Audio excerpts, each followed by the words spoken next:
현대공업 2022년도 3분기 누적 실적을 스루프트 회계로 분석을 해서 소개를 하도록 하겠습니다.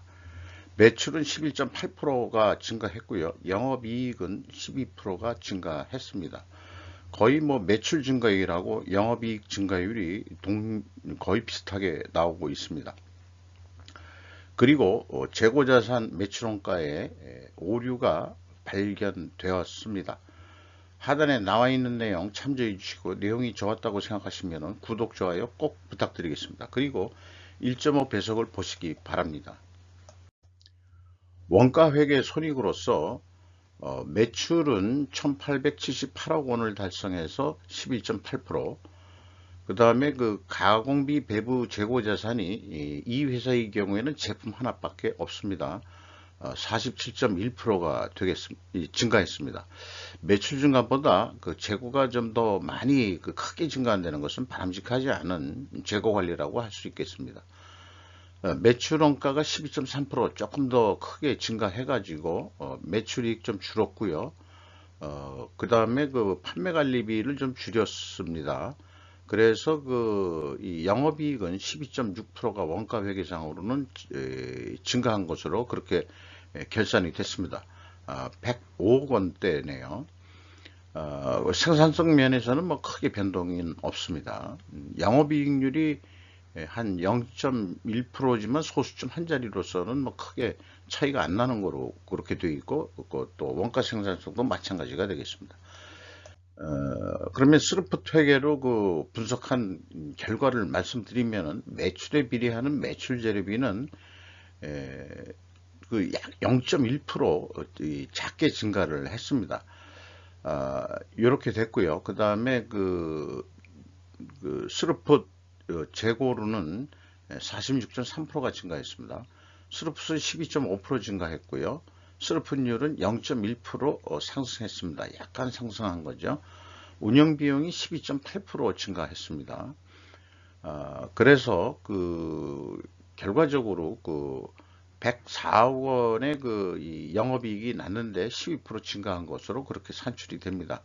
원가회계 영업이익보다 1억 원 정도 적은 수치입니다. 이렇게 그 차이가 작은 것은 재고가 증가하긴 했어도 재고 회전율이 매우 높을 경우에는 이 차이가 좀 줄어들고 있습니다. 만약에 원재료가 상승했다면 원재료 가격이 판매 가격은 더 인상했다고 우선 이 스루프트에서 추정을 해 보는 것으로 하겠습니다. 그래서 재고자산 내역을 보면은 제품이 8억 3,500만 원 증가했어요. 전체 재고는 15억 원이 증가를 했습니다. 근데 여기서 미리 말씀드리는 것은 이걸 한번 소개를 미리 좀 하고자 합니다. 매출원가라고 하는 산식은 여기는 이 WCAI가 제품 하나뿐이 없으니까 가공비가 즉 배부되는 재고자산 제품 하나밖에 없으니까 기초제품 더하기 이 총 제조비용 빼기 기말 제품이 매출원가가 되겠습니다. 근데 이 매출원가를 비용의 성격적 분류라는 회사가 공시하는 그런 형태로 다시 표현을 하면은 기초제품 빼기 기말제품 그리고 먼저 그렇게 해놓고 더하기 총 제조비용을 해도 결과는 마찬가지가 될 것입니다. 그러니까 표기 방식을 먼저 요거를 재고자산의 변동이라고 표현하고 있고요. 그 다음에 이제 총 제조비용을 표현하게 되어 있습니다. 그래서 기말 제품 재고가 증가하면은 마이너스로 표기가 되겠죠. 이게 말하자면 100이라고 그러면은 기초 제품이 기말 제품이 150이라고 그러면은 마이너스 50으로 표현하게 되어 있는 것입니다. 이것을 미리 이렇게 말씀드리는 것은 비용의 성격적 분류 내용에서 아까 재고가 8억 3,500만 원이 증가했잖아요. 그러면은 여기 비성분에서는 마이너스로 표현이 돼야 됩니다. 근데 이게 플러스로 표현이 됐죠. 그렇게 되면은 매출원가 재료비가 이 갭만큼 이게 그 더블로 그 갭이 생기게 됩니다. 그래서 이 1,505억 원의 그 매출원가 재료비가 됐는데 여기에 한 16억 원대가 더 그 매출원가 재료비가 크게 증가한 것으로 이렇게 되죠. 그래서 운영비용 뭐 그 12.8%로 산출을 할 수 있고요. 그래서 그 전체 그 이 매출원가 더하기 판매관리비의 합계액하고 요거는 일치를 하게 만들었는데, 여기에서 우선 그 위에 있는 내용을 한번 다시 좀 표현해 보면은 마이너스로 표기되어야 할 제품의 변동액이 플러스로 표기되었다. 이는 매출원가 재료비를 증가시키게 된다. 즉 매출원가를 높여 매출이익이 적게 나왔다고 주장하면서 납품 가격을 인상시키는 명분으로 이용할지도 모른다 라는, 분석자의 입장에서는 한간 그 재고자산 명세에도 얘기했지만 스캡티시즘이라고 합리적 의구심을 항상 갖고 분석을 하는 입장입니다. 비성분 합계액은 맞는다고 주장한다면은 요거 합계액은 맞지 않느냐 이렇게 주장한다면 가공비가 갭만큼 증가해서 가공 비율이 더 상승해야 된다 이렇게 말씀드릴 수 있겠어요.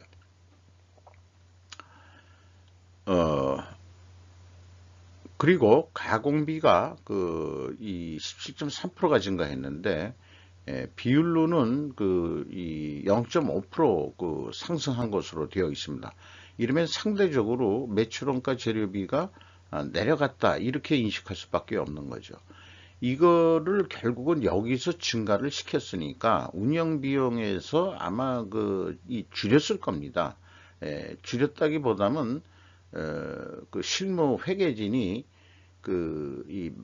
이 운영 비용을 이 16억 원을 여기다가 마이너스를 시켜서 나온 금액이니까 실제 운영 비용보다 요쪽은 또 적게 나온다 이렇게 될 것입니다. 예, 증가를 시켰으니까 여기서 빼겠죠. 그러니까 이제 이 낮게 나오는 거로 되겠죠. 반대로 얘기했습니다, 제가. 그래서 손익, 스루프 손익에서 추정했던 것은 원재료 가격이 만약에 상승했다면은 가정을 했는데, 여기에서의 그 추정은 원재료 가격이 내려간 거로 이렇게 추정이 되는 것입니다. 그래서 이 합리적인 추정이 되질 않습니다. 이런 모순이 일어나게 되는 거죠. 가공 비율이 더 상승한다면 재료 비율은 더 내려가야 한다. 원재료 가격이 더 하락할 것이라고 이 추론하게 될 것입니다. 원재료 가격이 내려갔죠.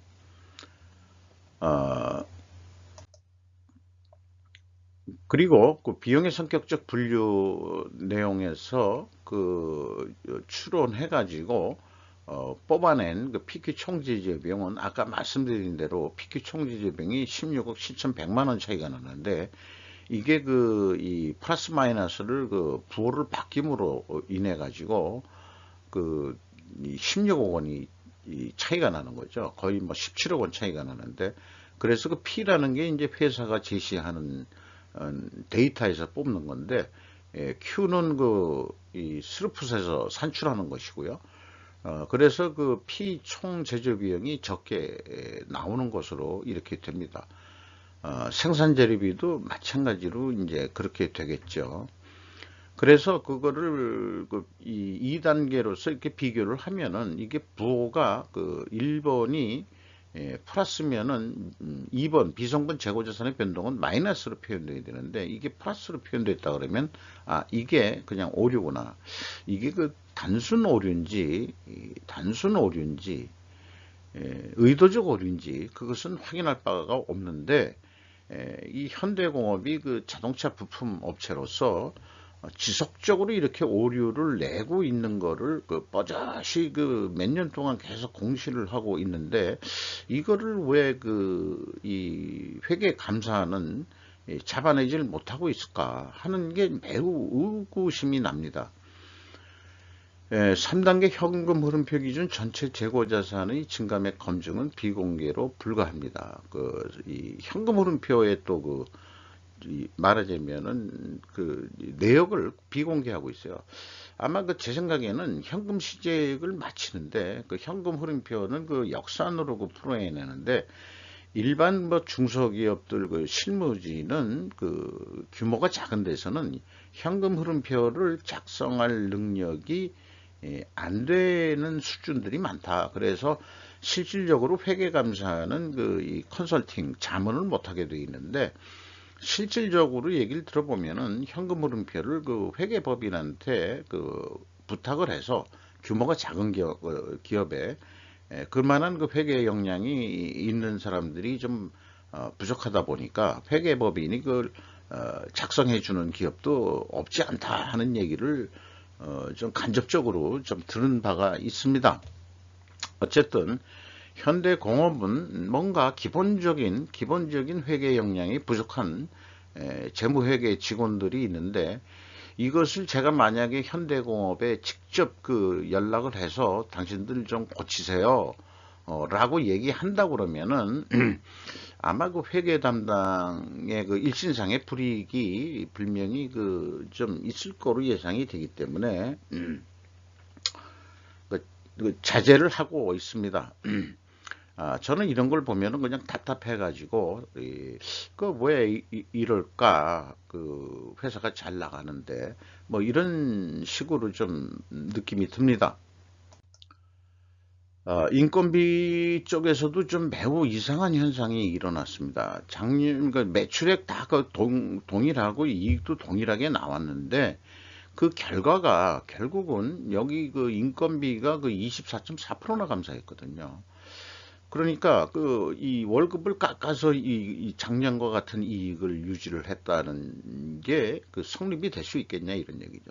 직원 수가 그 8명이 증가했는데 그 아예 5천만 원 선에서 연봉으로 따져보면은 그 6,200만 원 선에서 4,480만 원, 4,500만 원으로 결국 연봉이 어떻게 1,500이 깎일 수가 있죠? 이거 분명히 그 이것도 뭔가 오류가 있는 거예요. 그러니까 직원 수를 이 공시를 하고 있는데 이 직원 수의 오류가 또 있는 거 아니냐? 이렇게 생각해 보지 않을 수밖에 없습니다. 참, 좀, 이런 저급 수준에 있는 그런 회사가 그 회계 처리하는 능력이 뭐 이런 것들이 몇 년 동안 이렇게 이 공시가 된다는 게 이해할 수가 없습니다. 외주비는 또 8.4% 증가했거든요. 그러니까 외주비도 사실상은 인건비 성격이 좀 강한 건데 외주비는 올려놓고 자기 직영 인건비는 뭐 무려 27.8%나 감소시켰다. 이거가 객관적으로 성립이 되겠냐 이거죠. 인플레 시대에서. 그러면은 분명히 이 직원 수가 뭔가 좀 이상하다. 이런 생각이 들 수밖에 없는 거죠. 그래서 기타 비용이 53.2%로 그 크게 증가한 거로 또 되어 있습니다. 여기에 이제 이 금액 안에 이제 그 재고자산의 이 변동, 그 오차액이 여기에다 두들겨 맞춰가지고 전체 금액을 맞췄다라고 해석이 될 수밖에 없습니다. 그것을 좀 나쁘게 얘기하면은 분식회계 개연성이 있다 이렇게 얘기할 수도 있는 건데 저는 그냥 오류다 이렇게 이번 거는 표현을 좀 해보고 싶어요. 뭐 회사를 조금 뭐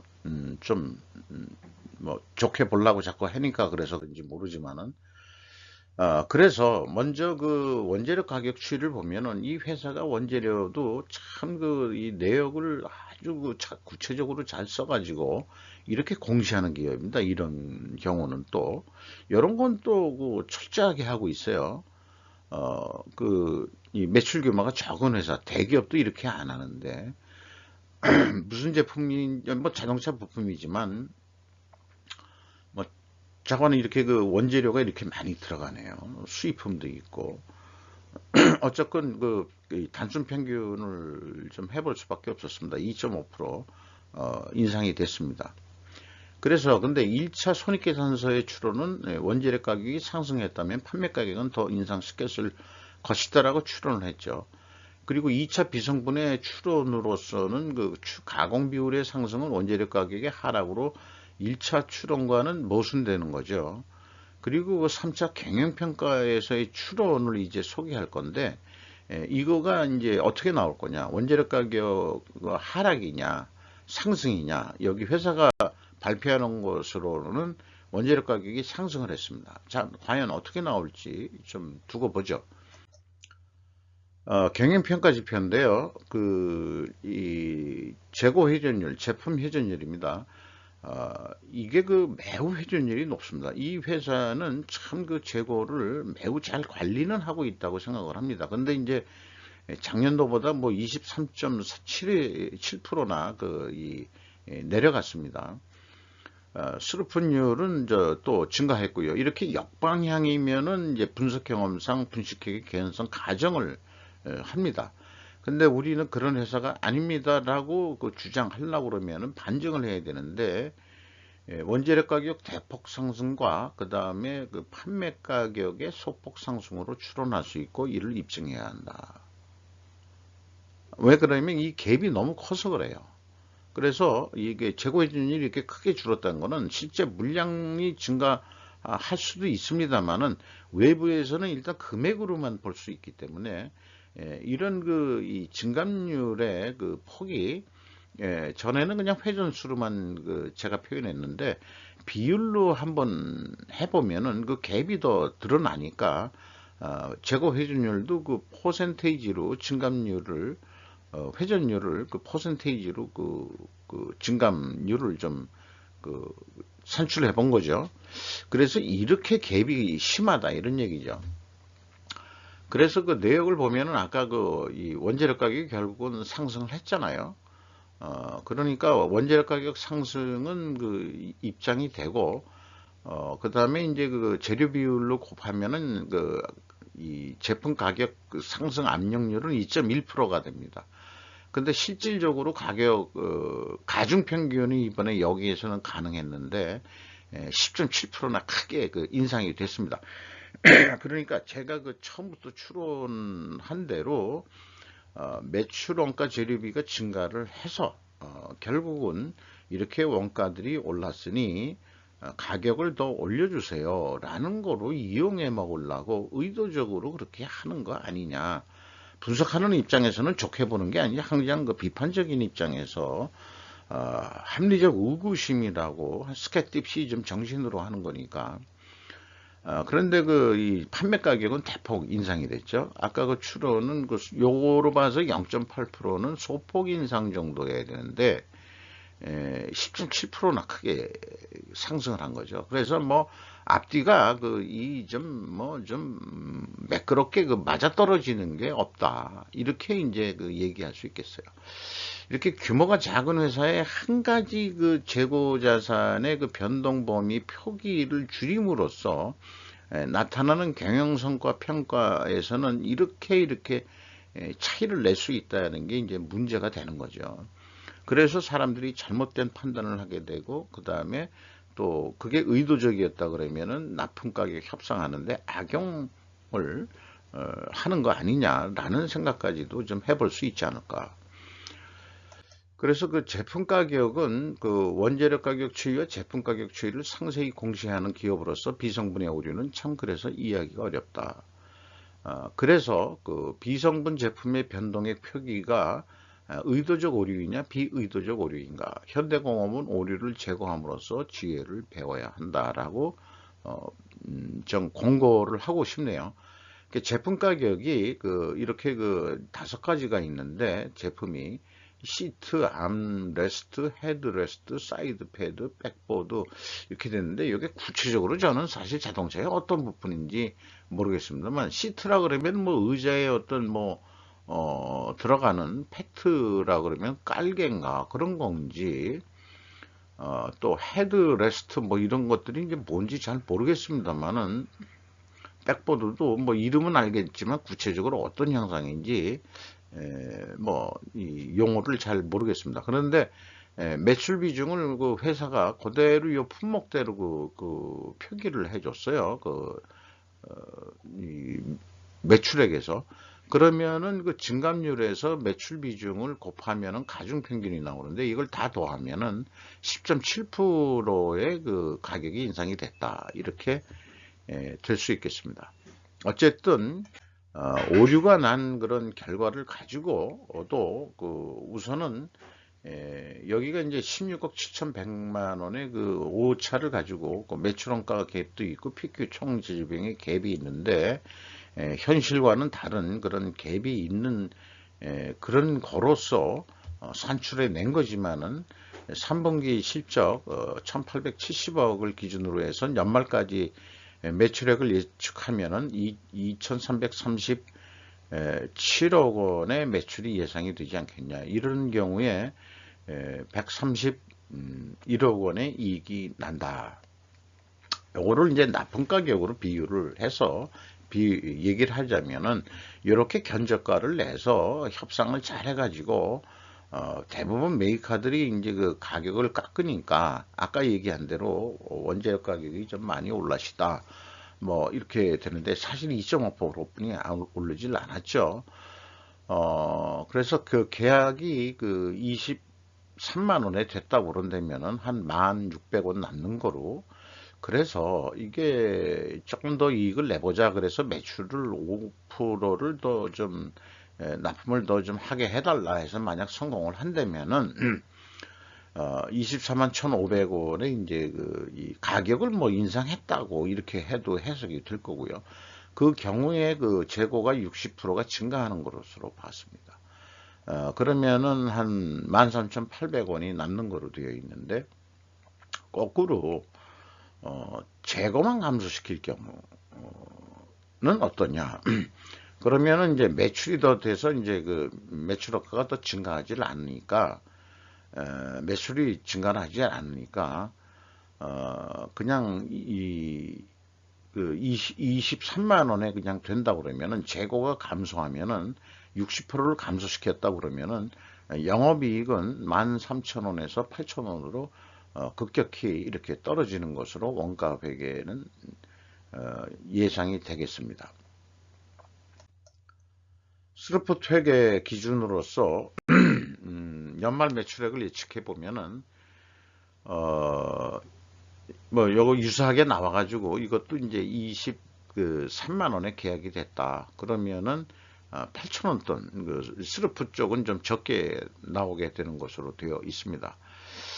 그래서 그 좀 더 이익을 내보자 해서 그 판매가 아니 이 스루풋율이 그대로라면은 그 가격을 올려달라고 하지 않고 좀 그 납품을 좀 더 많이 하게 해달라 아니면 재고 회전 그래서 재고 회전율을 그 100회전까지 올린다고 한다면은 2.5% 정도는 좀 올려줄 수 있지 않느냐 그 납품 수량을 뭐 아니면 뭐 본인들이 어떤 그 신규 거래처 개척을 했든지 아마 그러기는 어려울 것 같고요. 이미 저 부품 납품 업체로서는 어쨌든 말하자면 2.5%가 그 증분하는데 성공한다 그러면은 24만 1,000원에 납품하는 꼴이 돼가지고 10,000원 돈이 남는 거로 그러면 재고만 줄었을 때는 전혀 관계가 없이 그냥 이 계약한 그 결과대로 나올 겁니다. 왜냐하면은 스루풋은 매출에 비례하는 매출 재료비니까 재고의 증가하고는 매출 영업이익이 나오는 것은 차이가 없습니다. 재고 증감하고는 다만 이게 재고 회전율을 올린다고 하는 그 관점에서 이 변수를 보는 거기 때문에 재고 회전율을 올렸다 그러면 매출이 증가한다는 그런 거로 보는 거죠. 그래서 이 재고 회전율이 높아졌다. 판매가 더 되면서 이렇게 이제 얘기해 볼 수 있겠습니다.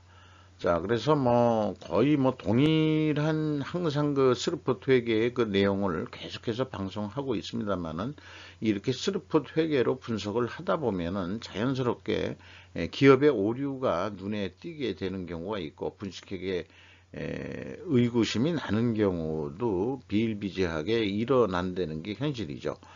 우리나라 그 기업의 그 회계 투명성 수준이 이 정도 수준이기 때문에 제가 그 재고자산 매출원가 그 재고자산에만 그 편집적으로 집중적으로 그 분석을 하고 있는 거 아닙니까?